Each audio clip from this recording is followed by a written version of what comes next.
When the Israelites were exiled to Babylon by Nebuchadnezzar in 586 BCE, they established a synagogue in Neharda. Legend has it that the Israelite king Yechaniah built this synagogue, named Shaf V'Yativ.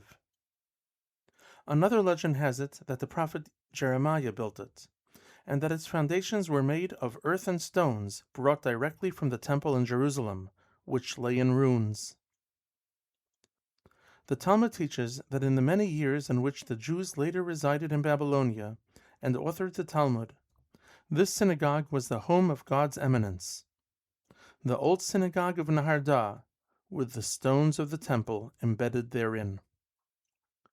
In our little corner of Manhattan's Little Puerto Rico, a generation of immigrants built themselves little temples, grounded in the traditions of the old temples of Munich, Nuremberg, and its surroundings, the communities of Frankfurt, Berlin, and the small towns of Bavaria and the Black Forest.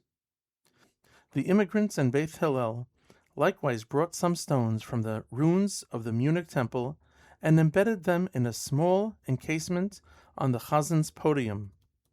With the shul's closure in 2001, these stones were returned to the Jewish Museum in Munich, where they remain today.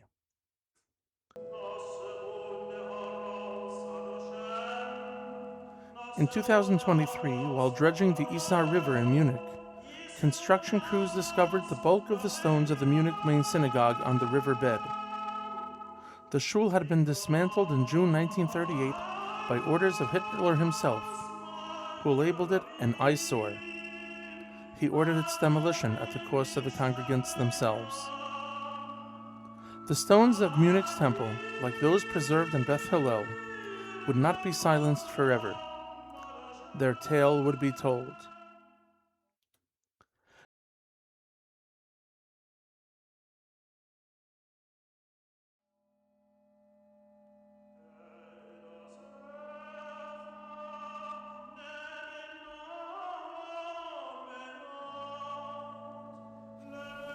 So you had the beginning of a movement out, and in the early 1960s you had the beginning of the movement of Hispanics, partially Puerto Rican, but I think more predominantly from the Dominican Republic, into Washington Heights.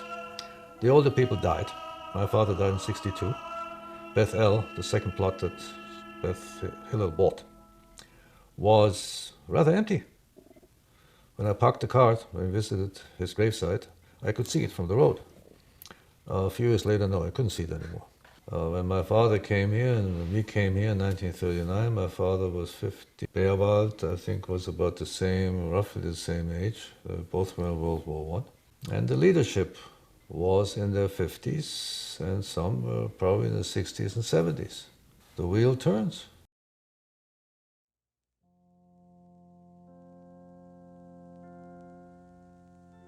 The membership of Beth Hillel and Beth Israel congregations dwindled. As the members passed away and their children moved on, the minyan was maintained by hiring immigrant men who had come to the community with the fall of the Soviet Union 10 years earlier. With time, it became clear that the era of this congregation was over.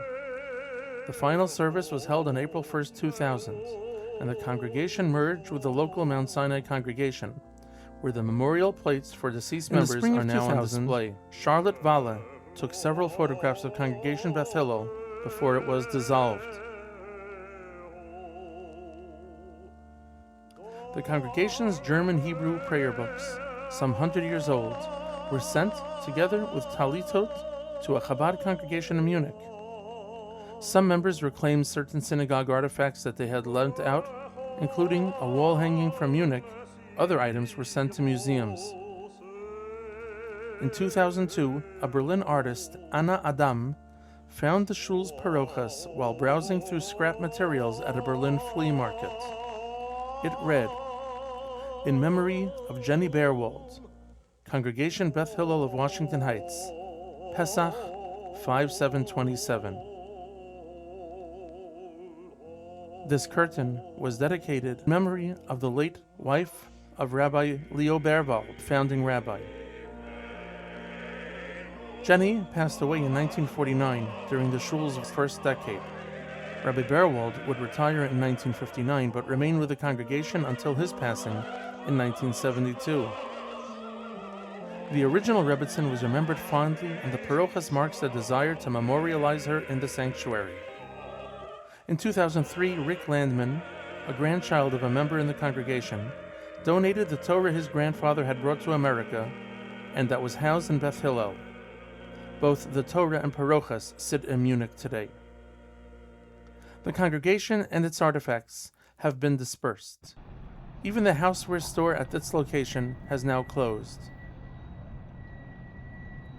The story of this hallowed place, the new home for a generation of refugees, where they were to raise their children and maintain a tradition, one that survived 1,000 years in Germany, is absent on this busy block.